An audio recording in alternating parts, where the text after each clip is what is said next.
주와 동행하며 주께로 가까이 나아가는 우리 모두가 되시기를 바랍니다. 일본의 갑작스러운 수출 금지 조치로 시작된 한일 간의 경제 전쟁이 한창입니다. 그 갑작스러움이 마치 진주만 공격을 할 때와 같다, 그런 이야기를 하고 있습니다. 당연히 혼란과 두려움이 일어났지만 그러나 우리나라도 일방적으로 무너지지 않고 잘 단합해서 대응하고 있는 중이다, 그렇게 여겨집니다. 대통령이 남북이 힘을 합치면 넉넉히 일본 이길 수 있다, 그런 메시지를 발표하는데 북은 미사일을 실시해서 그 말이 면목이 없게 그렇게 만들었습니다. 그 와중에 또 러시아, 중국 전투기들이 우리 영공을 침범하기도 하고 미국은 또 우리 땅에 중거리 미사일 배치하겠다, 주둔 미군의 방위비를 증액해라, 이란의 호르무즈 해협 방어에 동참해라, 하나하나 받아들이기 어려운 요구를 나열하고 있습니다. 그래서 우리 장로님 기도하신 것처럼 사면초가에 빠져 있는 것 같은, 우리를 무너뜨리려고 하는 세력이 사방을 에워싸고 있는 그런 느낌을 받게 합니다. 그 따지고 보면 강력한 외세의 갈등과 압력의 틈바구니에서 생존을 위해서 몸부림치던 게 우리의 긴 역사의 면목 아닙니까? 그 역사가 여전히 재현되고 있는 것일 뿐이다, 이런 생각을 해봅니다. 우리 조상들이 그런 삶을 살아왔고 또 우리 후손들도 역시 그런 역사를 살아내야 할 겁니다. 그래서 중요한 것은 어디에 우리의 설 자리가 있느냐, 이런 역사의 흐름 속에서 우리가 살 길이 어디에 있느냐 하는 걸 진지하게 물어야 된다는 거죠. 이런 시점에 서 있는 우리에게 오늘 하나님께서 본문 말씀을 주신다, 그렇게 여겨집니다. 오늘 본문 말씀은 어렵게 버텨오던 북왕국 이스라엘이 아수르에 의해서 결국 멸망당하고 마는 그런 결정적인 장면을 담고 있습니다. 이때 이스라엘의 왕이 호세아입니다. 이 비극의 중심에 서 있게 된 그런 인물이지요. 열왕기하서 15장 27절부터 30절까지 말씀을 보면 유다의 왕 아사랴 제52년에 르말리아의 아들 베가가 이스라엘 왕이 되어 사마리아에서 20년간 다스리며 여호와께서 보시기에 악을 행하여 이스라엘로 범죄하게 한 느밧의 아들 여로보암의 죄에서 떠나지 아니하였더라. 이스라엘 왕 베가 때에 아수르 왕 디글랏 빌레셀이 와서 이온과 아벨벳 마아가와 야노아와 게데스와 하솔과 길르앗과 갈릴리와 납달리 온 땅을 점령하고 그 백성을 사로잡아 아수르로 옮겼더라. 우스야의 아들 요담 제20년에 엘라의 아들 호세아가 반역하여 르말리아의 아들 베가를 쳐서 죽이고 대신하여 왕이 되니라. 이제 이런 말씀이 나옵니다. 그러니까 열왕기 하서 15장 바로 지금 오늘 본문 말씀 전장이죠. 16장은 유다에 대한 그런 기록만 있습니다. 그런데 열왕기 하서 15장에 바로 오늘 장면에 바로 직전 장면이 실려 있는데 그 열왕기하서 15장에 등장하는 이스라엘 왕만 무려 5명입니다. 스가랴는 6개월 동안 왕이 되고 왕 노릇하다가 암살당해 죽고, 그를 반역해서 왕이 된 샬롬은 고작 한 달 왕 노릇했습니다. 또 반역이 일어납니다. 그 반역을 통해서 왕이 된 므나헴은 10년 나라를 다스리고 그의 아들 베가가 왕위를 이어받아서 20년 동안 왕 노릇했는데 호세아가 그를 반역하고 왕위에 올랐다 하는 겁니다. 그러니까 그 나라가 그 당시에 얼마나 혼란스러웠었나 하는 것을 우리가 충분히 상상할 수 있지 않습니까? 호세아 이전 왕이 베가인데 나라를 그가 다스리던 때에 이미 나라는 쇠퇴했습니다. 그래서 아수르에 침략당하고 백성들은 포로로 끌려가는 멸망 직전의 상황에 처해 있었던 겁니다. 자, 이런 상황에서 호세아가 베가를 반역하고 왕위를 차지했습니다. 오늘 1절과 2절 말씀 보세요. 유다의 왕 아하스 제12년에 엘라의 아들 호세아가 사마리아에서 이스라엘 왕이 되어 9년간 다스리며 여호와께서 보시기에 악을 행하였으나 다만 그 전 이스라엘 여러 왕들과 같이 하지는 아니하였더라. 북왕국 이스라엘 왕이 모두 19명입니다. 19명의 왕이 있었는데 그 19명을 쭉 놓고 역사의 평가를 보면 호세아가 제1등입니다. 제일 좋은 왕이었어요. 그 전의 왕들은 이런 평가를 받아본 적이 없습니다. 물론 악을 행한 왕입니다. 그러나 그 중에서는 그중 나았다. 그런 평가를 받고 있는 겁니다. 그런데 이스라엘 역사 가운데 19명의 왕들 가운데 그중 훌륭하다고 얘기하면 좀 어렵지만 덜 악한 왕이었는데 그가 다스리는 때에 이스라엘이 결국 망하게 되고 마는 겁니다. 겉으로만 보면 결정적인 멸망의 이유는 호세아가 취했던 줄타기 외교의 실패입니다. 오늘 본문 3절 4절 보면 아수르의 왕 살마네셀이 올라오니 호세아가 그에게 종이 되어 조공을 드리더니 그가 애굽의 왕 소에게 사자들을 보내고 해마다 하던 대로 아수르 왕에게 조공을 드리지 아니하매 아수르 왕이 호세아가 배반함을 보고 그를 오게 감금하여 두고 이랬습니다. 이제 반역을 통해서 호세아가 왕위에 올랐지요. 그 전에 이미 베가 때부터 그 전 임금 베가 때부터 아수르에 조공을 바쳐오던 이스라엘은 그런 나라입니다. 그런데 호세아가 왕이 됐지요. 호세아도 해마다 아수르에게 조공을 바친 대가로 이스라엘 임금으로 인정을 받았다는 겁니다. 조공을 바친다는 게 무슨 말입니까? 아수르를 주인으로 섬기고 우리는 그 아수르의 종 나라다.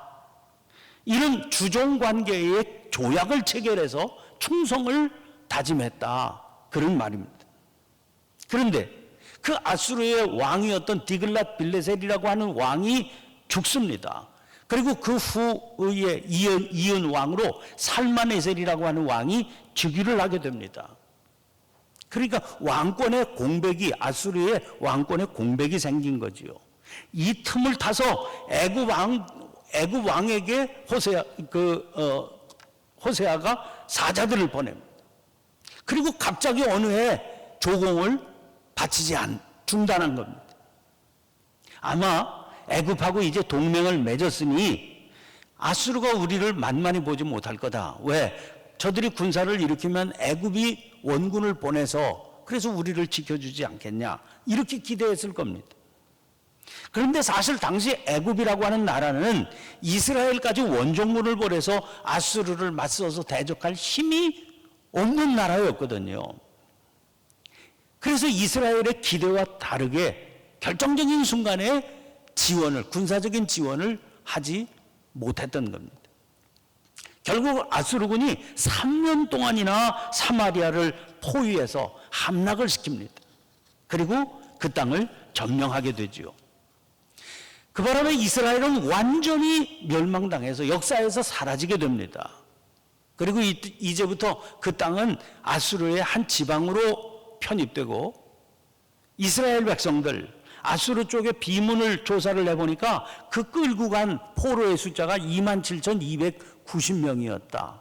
이렇게 나타나고 있거든요. 그러니까 아마 그 당시 이스라엘에 그저 지도층에 속한 사람이다 하는 그런 사람들은 몽땅 포로로 끌고 가버리고 맙니다. 그리고 이 이스라엘 땅에는 여러 민족들 다 골라 뽑아서 이주시켜서 그래서 완전히 이스라엘 땅을 혼합된 핏줄의 지역으로 만들어버리게 되고 만 겁니다. 그러니까 이스라엘이 멸망한 직접적인 원인은 호세아 왕이 시기를 잘못 읽어서 외교적으로 판단을 잘못해서 나라가 멸망한 거다. 이렇게 볼 수가 있죠. 그런데 열왕기 역사가의 진단은 그와 다릅니다. 이스라엘의 멸망을 단순히 호세아 왕의 잘못이라고만 볼 수는 없다. 그게 그의 진단이거든요. 그래서 그걸 확실히 하기 위해서 밝혀주고 있는 게 오늘 본문 1절과 2절입니다. 아까 말씀드린 대로 호세아는 이스라엘의 19명 왕 가운데 그나마 낫다고 볼 수 있는 왕이다. 그렇게 시작하는 거예요. 멸망을 그의 탓으로만 돌릴 일이 아니다. 이렇게 아주 분명히 결론을 내리고 얘기를 풀어가고 있는 거죠. 그러면 역사가가 진단하고 있는 이스라엘이 멸망한 진정한 원인은 뭐겠습니까? 거기 7절, 8절 내용 보면 진단의 내용이 실려 있습니다. 이 일은 이스라엘 자손이 자기를 애굽 땅에서 인도하여 내사 애굽의 왕 바로의 손에서 벗어나게 하신 그 하나님 여호와께 죄를 범하고 또 다른 신들을 경외하며 여호와께서 이스라엘 자손 앞에서 쫓아내신 이방 사람의 규례와 이스라엘 여러 왕이 세운 율례를 행하였습니다. 여기서 이 일은 그랬어요. 이 일이란 이스라엘이 멸망한 그 일이지요. 이 사건은 사실 이스라엘의 신앙을 온통 뒤흔들어 놓은 사건입니다. 아니, 하나님께서 당신이 친히 허락해 주신 약속의 땅 아닙니까? 거기서 당신의 백성을 몰아내신 겁니다. 이거는 어쩔 수 없는 운명도 아니었고요. 하나님이 무력하셔서 이스라엘을 지켜주시지 못했기 때문도 아니라는 겁니다. 사실 이렇게 될 수도 있다 하는 하나님의 경고가 분명히 여러 차례 있었습니다. 사사기 2장 14절 15절 말씀 보세요. 여호와께서 이스라엘에게 진노하사 노략하는 자의 손에 넘겨주사 그들이 노략을 당하게 하십니다. 또 주위에 있는 모든 대적의 손에 팔아 넘기심에 그들이 다시는 대적을 당하지 못하였으며 그들이 어디로 가든지 여호와의 손이 그들에게 재앙을 내리시니 곧 여호와께서 말씀하신 것과 같고 여호와께서 그들에게 맹세하신 것과 같아서 그들의 괴로움이 심하였더라. 하나님께서 허락해 주신 이 젖과 꿀이 흐르는 가나안 땅에 살지만 하나님과의 약속을 어기고 하나님의 말씀을 어기고 그리고 그 율례를 행하지 아니하면 어려움을 당하게 된다. 내쫓기게 된다. 이게 여호와께서 말씀하신 것과 같다. 여호와께서 그들에게 맹세하시기까지 한 내용이라는 겁니다. 그런데도 하나님의 경고를 이스라엘은 가벼이 여겼습니다. 그 구체적인 죄상이 오늘 본문 9절부터 12절까지에 고발되고 있습니다. 그들의 죄가 뭡니까? 하나님께서 행하지 말라고 하신 일들을 거침없이 저지른 겁니다. 그 첫 번째는 우상 숭배죠. 그들은 이방 사람의 규례와 이스라엘 여러 왕이 세운 율례를 행하는 것으로 하나님께 죄를 지었습니다. 성읍에 산당을 세우고 거기서 분향했고요. 산 위 나무 아래 목상 아세라 주상을 세워서 우상을 섬겼습니다. 이 내용을 설명하는 9절부터 11절에 계속 등장하는 단어가 모든이라고 하는 단어입니다. 모든 성읍에, 모든 산에, 모든 푸른 나무에, 모든 산당에. 아니 뭐 처음부터 그랬겠습니까? 그런데 9절을 보면 점차로 이런 단어가 나와요. 점차로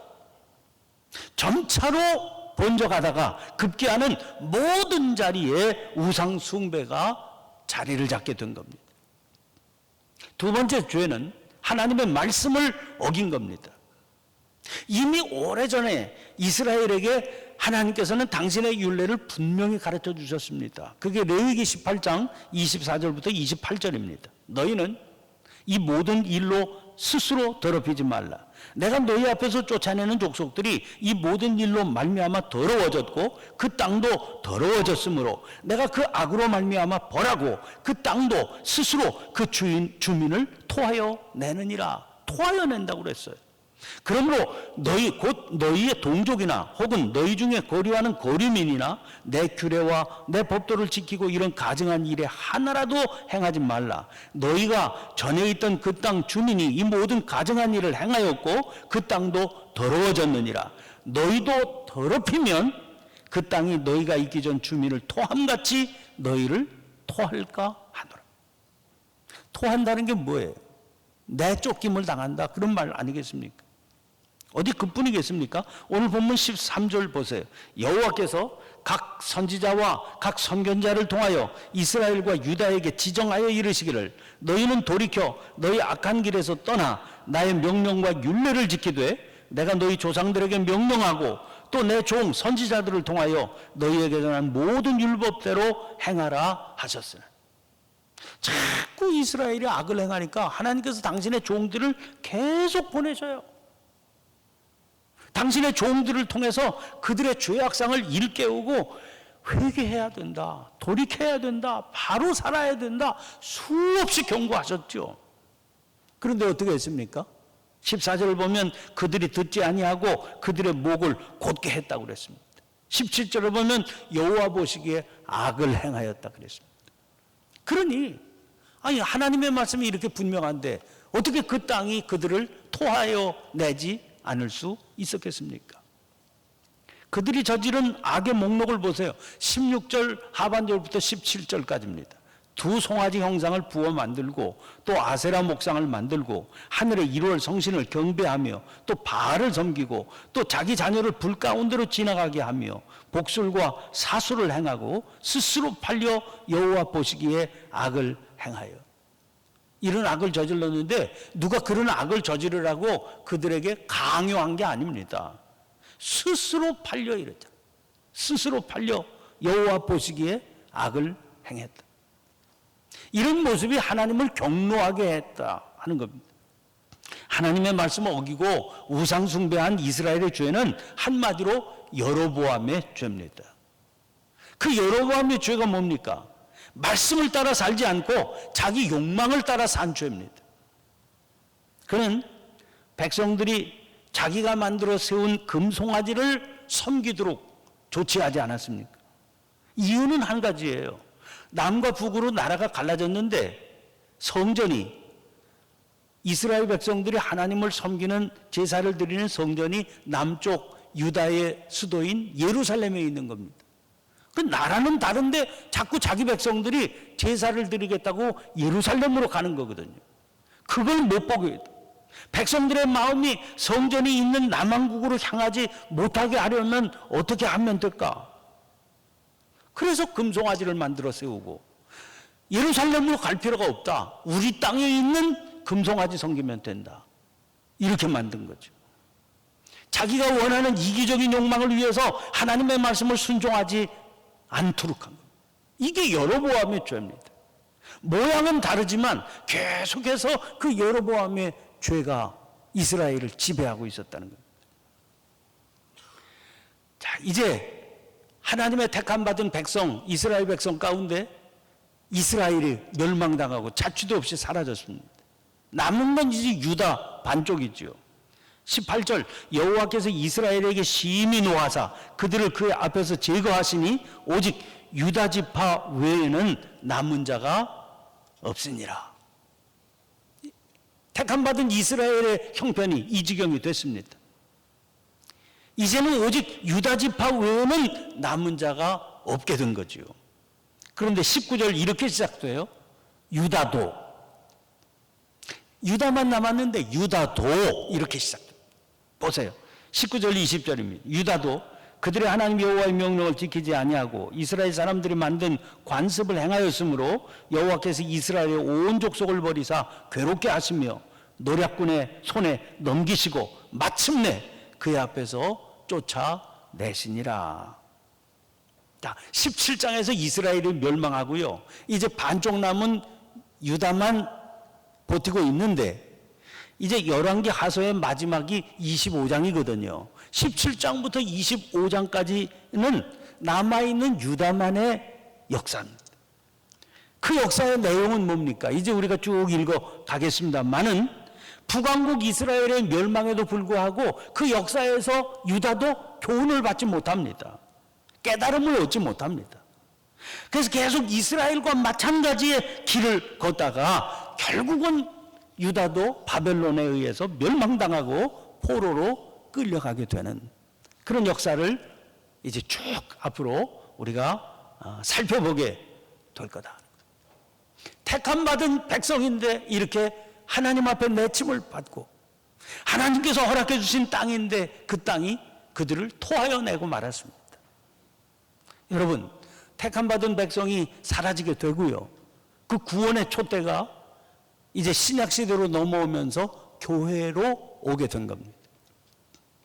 그러면 교회는 다르냐 하는 거죠. 그게 중요한 겁니다. 역사를 통해서 우리가 배우자고 하는 건 우리에게 주시는 교훈이 있기 때문 아닙니까? 교회는 다르냐? 교회를 가리켜서 새 이스라엘이라고 그러는데 교회는 다르냐? 주님의 은혜로 구원받은 우리는 택함받은 자녀임에 분명합니다. 그럼 우리는 말씀에 순종해서 세상의 소금으로 그리고 세상의 빛으로 살며 이 땅에 희망이 되어야 합니다. 그게 우리를 구원하신 하나님의 사명이 맡기신 사명이지요. 특권이기도 하고 사명이기도 한 겁니다. 이걸 제대로 감당하지 못하면 깨우침 받고 바로 그 길을 가지 못하면 교회도 토함을 당하게 된다. 오늘 이 시기에 엄중한 위기적 상황을 보면서 우리 교회는 뭘 하고 있을까 하는 걸 깊이 생각하지 않으면 안 될 겁니다. 주께서 도우셔서 우리들을 통해 이 나라를 위해서 기도하게 하고 이 세계를 향해 기도하게 하면서 세상 사람들이 우리를 통해 세상의 희망을 볼 수 있는 그런 길을 제시할 수 있는 저와 여러분 우리 교회가 될 수 있기를 간절히 축원합니다. 오늘 주신 말씀을 기억하며 합심해서 기도하십시다. 주여 한번 힘차게 외치고 통성으로 기도할 때 나라와 민족을 위해서 기도하시고 우리 이 땅의 백성들을 위해서 기도하시고 이 세계의 온전한 하나님의 뜻이 이루어지기를 위해서 소원하는 마음으로 자유롭게 기도하시다가 자유롭게 돌아가시기를 바랍니다. 함께 기도하십시다. 주여 살아계신 아버지 하나님